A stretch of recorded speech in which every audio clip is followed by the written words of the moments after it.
ลมทั้งฝนตกหนักใช่ไหม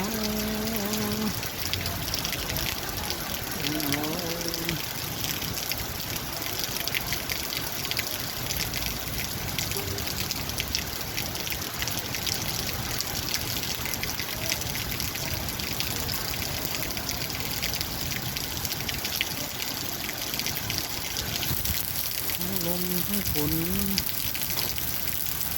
มามืดตึ๊บ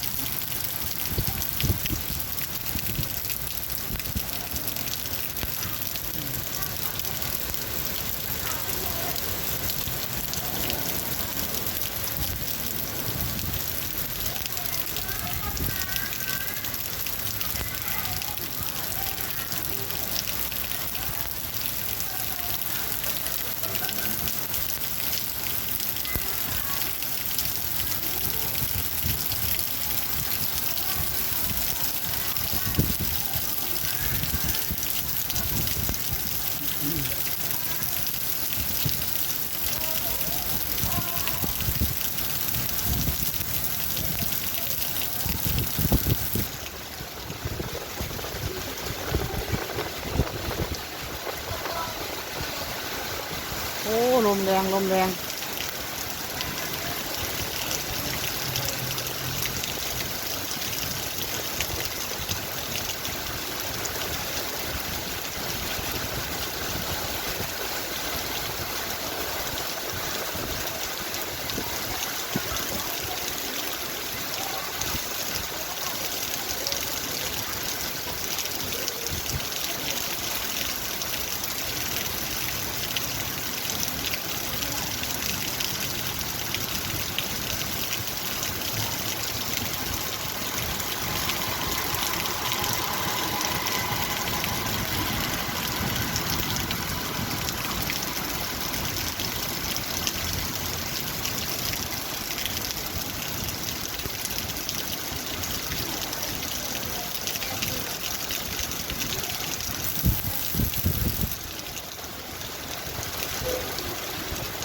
าก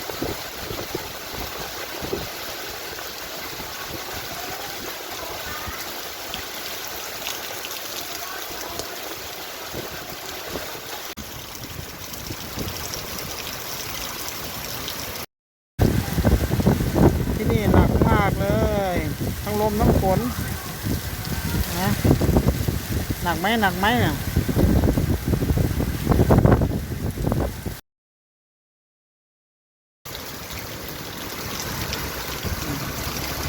มืดตึ๊บเลยอาคารสูงที่นี่ถนนแจ้งวัฒนะครับเขตปากเกร็ดเขตอำเภอปากเกร็ดจังหวัดนนทบุรีวันนี้ฝนตกหนักครับ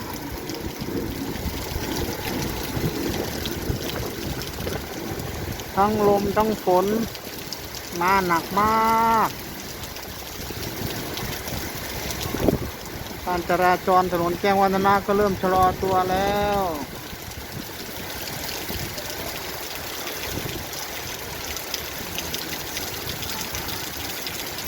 แจ้งวัฒนะขาเข้า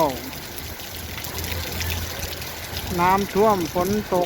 ตกน้ำท่วมเช่นเคยครับ